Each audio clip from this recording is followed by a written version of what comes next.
दुनिया में विदेश मंत्री डॉक्टर जयशंकर अपनी वाक्पटुता और हाजिर जवाबी के लिए जाने जाते हैं। कई बार उनकी तारीफ अलग अलग देशों के डिप्लोमैट्स भी कर चुके हैं। जयशंकर वैश्विक मंचों पर भारत के पक्ष को दमदार तरीके से रखते हैं। जयशंकर का यही रूप चीन को खर रहा है। चीन की सरकारी मीडिया ग्लोबल टाइम्स ने भारत के विदेश मंत्री जयशंकर की आलोचनाओं से भरा एक आर्टिकल छापा, लेकिन फिर विवाद होते ही हटा लिया। हालांकि इस लेख के हटने के बाद कई विश्लेषकों ने चीन की सरकार के मुखपत्र कहे जाने वाले ग्लोबल टाइम्स को निशाने पर ले लिया। ये लेख चीन के कथित इंटरनेशनल अफेयर्स रिलेशंस एक्सपर्ट वांग डेमिंग द्वारा लिखा गया। इस लेख की शुरुआत भारत के विदेश मंत्री डॉक्टर जयशंकर के हाल ही में दिए गए एक बयान पर टिप्पणी से की गई। लेख में जयशंकर को लेकर कहा गया कि वो नफरत की वजह से चीन को लगातार घेरते हुए नजर आते हैं। आर्टिकल में भारत के विदेश मंत्री की आलोचना की गई। भारत के विदेश मंत्री को लेकर कहा गया कि उनके लिए राष्ट्रीय सुरक्षा प्राथमिकता नहीं है। साथ ही जयशंकर के मीडिया फोरम में चीन पर दिए गए बयान को चौंकाने वाला बताया।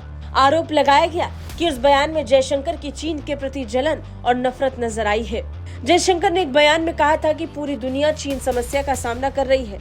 लेख में ये भी कहा गया कि विदेश मंत्री होने के नाते जयशंकर की नीतियां राष्ट्रीय हित में नहीं। चीन और भारत के बीच रिश्तों में आए सुधार से विदेश मंत्री भयभीत है। वहीं ग्लोबल टाइम्स के लेख में भारत के विदेश मंत्री डॉक्टर जयशंकर की कूटनीति के अंदाज की तुलना पूर्व प्रधानमंत्री जवाहरलाल नेहरू, इंदिरा गांधी से भी की गई।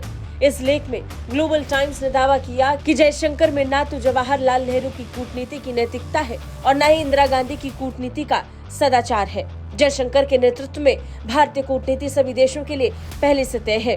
बता दें, हाल ही में मीडिया फोरम में चीन को लेकर एक बड़ा बयान जयशंकर ने दिया था।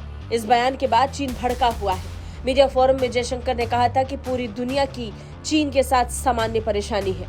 सिर्फ भारत ही नहीं बल्कि पूरा विश्व चीन को लेकर अलग अलग मुद्दों पर बहस कर रहा है। विदेश मंत्री ने अमेरिका का उदाहरण देते हुए कहा कि अमेरिका भी चीन को लेकर बेहद गंभीर है और सही भी। विदेश मंत्री ने कहा कि हम पहले से ही चीन प्रोडक्शन और उसके द्वारा मिलने वाली खास सुविधाओं को नजरअंदाज कर रहे हैं। चीन कई तरह से एक यूनिक समस्या है, जैसे कि उसकी राजनीति और अर्थव्यवस्था अनोखी है। हम जब तक उसकी यूनिकनेस को समझने की कोशिश करेंगे तब तक हमारी नीति और फैसले गलत हो सकते हैं। जयशंकर के इस बयान की चर्चा दुनिया भर में हुई। चीन को भी भारत के विदेश मंत्री का आक्रामक रुख रास नहीं आया। इसी के बाद चीन के कथित एक्सपर्ट विदेश मंत्री जयशंकर को घेरने की नाकाम कोशिश कर रहे थे। हालांकि विवाद होने के कुछ देर बाद ही उन्हें आर्टिकल डिलीट करना पड़ गया। ब्यूरो रिपोर्ट, भारत तक।